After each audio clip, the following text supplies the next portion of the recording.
Imagine you're trying to get a critical document from a public agency, something you absolutely need. But then they tell you, oh, that's not with us. It's held by a private contractor. Now, for those of you who really know Florida's public records law, Chapter 119, I mean, that scenario probably sets off some alarm bells, right? Where exactly does the law stand when public information ends up in private hands? That is the perfect setup for our deep dive today. We're going to unpack Wisner v. City of Tampa police debt. It's a really pivotal 1992 case from Florida's 2nd District Court of Appeal. And honestly, it's a fantastic example of how one determined citizen's fight fundamentally reshaped, our understanding of public records access. Yeah, it really did. So our mission today is to really dig into how this case clarified the reach of public records, especially when we're talking about materials held by third parties. And crucially, it reinforced the right to get your enforcement costs back. Exactly. And for anyone who works with or relies on open government law here in Florida, Wisner isn't just some random case. It's foundational. It adds significant depth to how we understand agency accountability and just how broad Chapter 119 really is. We're pulling directly from the court's own opinion here, so get ready for some real legal clarity. Okay, let's set the scene for this. It's quite a story. Our protagonist is James Wisner. He'd been the victim of an assault, and his experience led him to file a complaint against a detective with the City of Tampa's Internal Affairs Bureau, the IAB. He was alleging untruthfulness in how they investigated his case, and this complaint is really where his quest for these records kicks off. Right. So as part of that IAB investigation, Wisner voluntarily agreed to take a polygraph test. Now, here's where it gets interesting. This polygraph wasn't done by the city itself. It was conducted by a private company called Namia and Associates, Inc., or just Namia. And Namia sent the results, basically their conclusion, back to the city. Those results said Wisner was lying, but, and this is critical, Namia kept the actual polygraph chart, the raw data, the squiggly lines, Oh. That decision for a private company to hold on to a key piece of evidence generated for a public agency's investigation, that's the core of the whole legal fight here. So Wisner, wanting the full picture, asked for a copy of everything in the city's file about his complaint. Makes sense. Uh-huh. But what he gets back is, well, frustratingly incomplete. The file from the city, it did not have that polygraph chart. And maybe even more surprisingly, it only included 5 out of the 11 questions and answers from the polygraph test. Not even the whole test. Right. I mean, imagine getting that back. So naturally, Wisner then tries to get the missing chart and the full Q&A directly from Namia, the private company. Namia gives him another incomplete list of questions and, get this, they show him the chart, but they flat out refuse to give him a copy. Wow. They'd show it to him but not copy it. Exactly. You can see it, but you can't have it. So Wisner's stuck, right? The city says, we don't have it, and Namia says, we have it, but you can't have a copy. It's a classic runaround. It sounds absolutely infuriating. So Wisner wasn't just going to let that slide. He knew his rights, or at least learned them, under Chapter 119. He sends letters repeatedly to both Namia and the city asking for these materials. And just for context, the law, Section 119.07, is pretty clear. It says a custodian shall permit the record to be inspected and shall furnish a copy, basically at cost. It's supposed to be straightforward. It's supposed to be. But when his requests kept getting denied, Wisner did something pretty significant. He represented himself pro se, without a lawyer, and filed a petition for a writ of mandamus. He filed it against both the city and Namia, basically asking the court, hey, make these guys follow the law and give me the records. That takes guts, doing that pro se. Absolutely. So the case lands in trial court. Namia, the private company, files a motion to dismiss. They're basically saying, even if everything Wisner says is true, he doesn't have a valid legal claim against us. And the court actually granted Namia's motion, but importantly, it was without prejudice. Okay, what does without prejudice mean here? It means Wisner wasn't necessarily blocked forever from suing Namia. He could potentially fix whatever legal issue the court saw in his complaint and try again later. So Wisner, maybe seeing that, decides to amend his complaint. He narrows his focus just to the city, still seeking that writ of mandamus against them alone. Okay, makes sense. Yeah. So what was the city's defense now? Predictably, their main argument was, we don't have the polygraph materials. Namia kept them. The old empty pockets defense.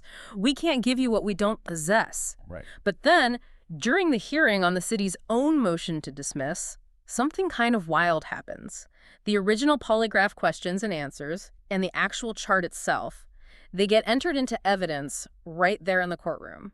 as exhibits. Wait, so the city is arguing they don't have the records, but the records are physically in the courtroom as evidence during the hearing? Precisely. It's a bit of a head-scratcher, isn't it? Despite the records being right there, the trial court still dismissed Wisner's complaint against the city, and this time it was with prejudice. Okay, with prejudice sounds worse. It is. Generally means Wisner couldn't bring that same claim against the city again. It looked like a dead end for him on that path. The court did give him a small window, though. It said Wisner had 15 days to try and get a copy of the court exhibit himself. And if he couldn't, then the city had to provide a copy if he asked again. So it was like the court knew the records should be available somehow, even while dismissing his main case. Okay, so a dismissal with prejudice, but this little footnote about getting the exhibit copy. Wisner wasn't done yet, though, right? Not at all. He filed an amended motion for rehearing, trying to get the court to reconsider. And crucially, he filed a motion to tax costs. He pointed straight to Section 119.12 of the Public Records Law. This is the part with teeth. It basically mandates that if an agency unlawfully refused access to public records, the court shall not may, but shall make the agency pay the citizens reasonable costs of enforcement, including attorney fees, even though Wisner was pro se. So he's saying, look, you unlawfully refused, I had to sue you, now you owe me my costs.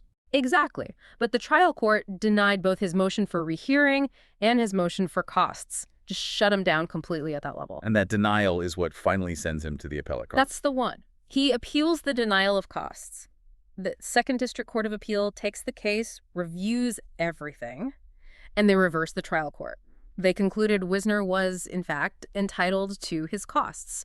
And this appellate decision, this is where the really important legal principles get hammered out. It's why we're talking about this case today. Okay, so this is where it gets really juicy for anyone who deals with Chapter 119. The appellate court laid out some critical points, right? What were they? Yeah, they laid out 3 really crucial points, super important. First, they had to decide, were these polygraph materials even public records to begin with? Absolutely, and the court was unequivocal. Yes, they are public records, full stop. They pointed right back to the definition in the statute, section 119.011, which is incredibly broad. It covers all documents, regardless of physical form or characteristics, made or received pursuant to law, or in connection with the transaction of official business by any agency. So it doesn't matter if it's a polygraph chart or an email or a sticky note if it's connected to official business. It's likely a public record. They even cited another case, City of Delray Beach v. Barfield, just to emphasize that the whole point of the law is openness and availability. So point 1. These are public records. Okay, that's clear. What was the second big point? This sounds like the core issue. It really is. This is the monumental takeaway. No circumvention by private custody. The court ruled very clearly that the city could not let a private company like Narmia just hold on to public records as a way to get around Chapter 119. You can't just hand off your records to dodge the law. So cities we don't have it, defense just collapses right there. Completely collapses. They cited Tober v. Sanchez, another important case, which basically said an official can't just pass records to another agency to avoid their duties under Chapter 119. The court applied that same logic here. Letting a private entity hold the records is no different. It's an attempt to circumvent the law, and that's not allowed. This closed a potentially massive loophole. That is huge, especially now with so much government work being outsourced. Yeah. Okay, what was the third key point from the appellate court? The third point was about the right to costs, even with delayed compliance. This is about making the law enforceable for regular people. The court stressed that Wisner was entitled to his costs under Section 119.112, and here's the kicker. He was entitled even though the city eventually, made the record available as a court exhibit during the lawsuit. Why? Why did he still get costs if the record eventually surfaced? Because, as the court put it, Wisner found it necessary to file a civil action against the city to enforce the provisions of this chapter, and the city unlawfully refused to permit the public records to be copied initially. The unlawful refusal happened. The lawsuit was necessary because of that refusal. The fact that they coughed up the record later, under legal pressure, doesn't erase the initial violation or the need for the lawsuit. Okay, so the initial refusal triggers the right to costs if you have to sue. That gives the law real teeth. Absolutely. It means agencies can't just stonewall you, force you to sue, and then hand over the record at the last minute, hoping to avoid paying your costs. The court saw right through that. So let's boil this down. After digging into all this, what does Wisner v. City of Tampa really mean for you, the listener, if you're navigating Florida's open government landscape? Well, first, it powerfully reinforces that public records stay public records even if they're physically sitting with a private contractor. If they were made or received for official business, they're subject to Chapter 119, period. Where they're stored doesn't change their status. Right. It sends a super clear message to agencies. You cannot use private companies as a shield against transparency. The responsibility for providing access stays with the agency, no matter who's holding the actual paper or digital file. The buck stops with the public agency. And maybe most importantly for individuals, that ruling on costs, it's incredibly empowering. It shows that the enforcement mechanisms in Chapter 119 aren't just theoretical. Section 119.12 is real. If an agency unlawfully refuses access and you have to take them to court, the law says the agency should bear the reasonable costs, not you. It makes the law truly actionable for citizens. Yeah, it really levels the playing field, doesn't it? It means you don't necessarily need deep pockets to hold an agency accountable.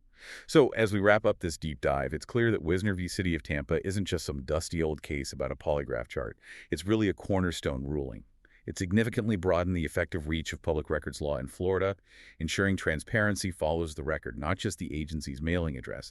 It really highlights Florida's commitment to access.